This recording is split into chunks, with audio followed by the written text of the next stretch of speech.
Hi, guys. So today we're going to talk about how Parliament limited the English monarchy and how that affected the government of the United States. So the first of the monarchs that we're going to talk about is James the First. He ruled in England from 1603 until 1625. He became king when Elizabeth I died. Elizabeth I was known as the Virgin Queen because she never married, and James was one of her cousins. Now, he had lots of fights with Parliament over taxes and money, and went on to survive the Gunpowder Plot assassination attempt. The second ruler we're going to talk about is Charles I, and he ruled from 1625 until 1649. He also had struggles with Parliament. When it came to the English monarchy, there were a lot of struggles with Parliament and whose job it was to do things.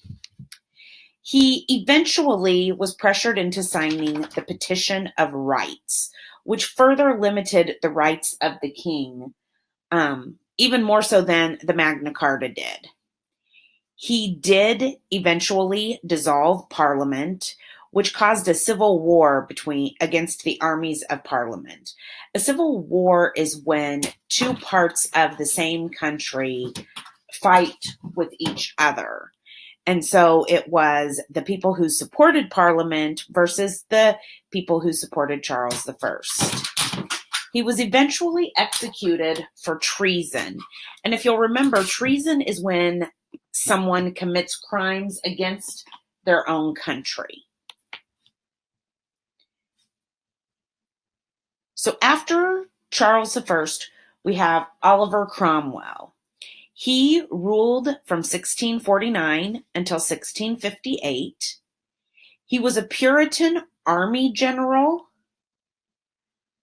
and he abolished the monarchy. He believed that he was more qualified than anyone to rule, and he ruled as a military dictator. You'll remember from when we talked in class that a dictator is usually a single person who takes total and absolute control over the country. And in doing this, one of his ways to prove how in control he was he had Charles I executed. He went on to create the Commonwealth of England. There was rule by the Rump Parliament.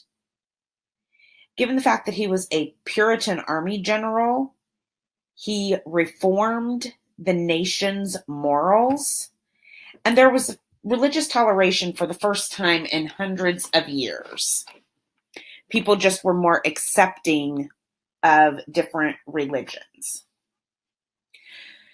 So, after Oliver Cromwell died, we have Charles II. He ruled from 1658 until 1685. He was Charles I's son and was exiled to France during Cromwell's rule. So when Oliver Cromwell killed Charles I and sent Charles II off to France, he restored the monarchy after Cromwell's death. So he put the monarchy back into place as the ruling party in England.